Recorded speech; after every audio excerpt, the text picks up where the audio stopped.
Welcome back to tiny little bookworms. आज हम जानेंगे राजस्थान के महान योद्धा राणा सांगा की कहानी। एक ऐसे राजा की जिसने अपनी आखिरी सांस तक मातृभूमि के लिए तलवार उठाई। साल था 1484।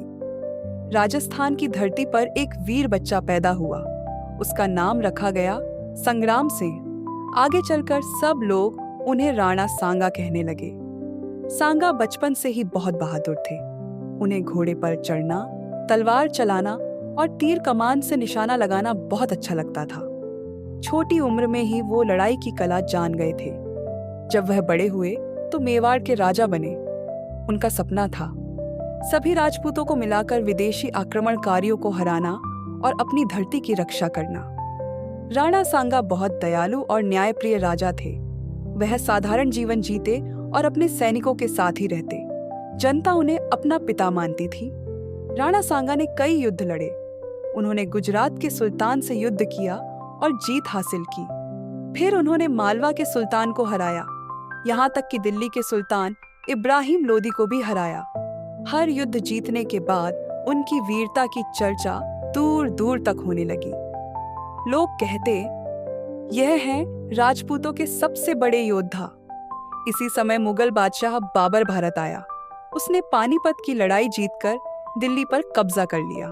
अब उसकी नजर मेवाड़ पर थी। राणा सांगा ने राजपूतों की एक बड़ी सभा बुलाई। अलग अलग राज्यों के राजा आए।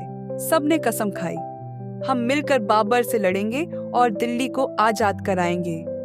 फिर आया खानवा का युद्ध। यह इतिहास की सबसे बड़ी लड़ाइयों में से एक थी। एक ओर थे राणा सांगा और उनकी राजपूत सेना।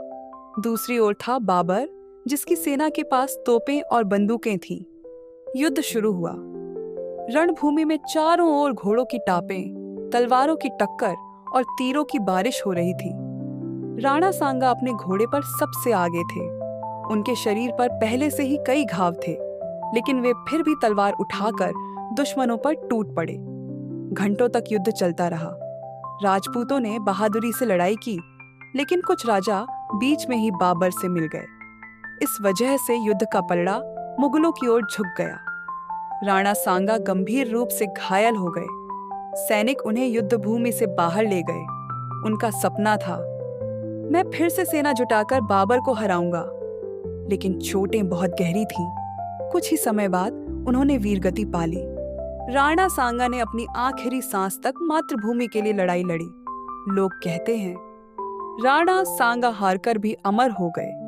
आज भी जब वीरता की बातें होती हैं, तो राजस्थान में सबसे पहले राणा सांगा का नाम लिया जाता है। उन्होंने दिखाया कि असली राजा वही है जो अपनी जान जनता और देश के लिए न्यौछावर कर दे। राणा सांगा भले ही युद्ध में घायल होकर वीरगति को प्राप्त हुए, लेकिन उनकी बहादुरी, न्यायप्रियता और देशभक्ति आज भी अमर है।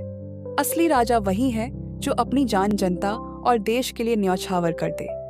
और ऐसे ही वीरों की प्रेरणादायक कहानियां देखने के लिए जुड़े रहिए टाइनी लिटिल बुकवर्म्स के साथ।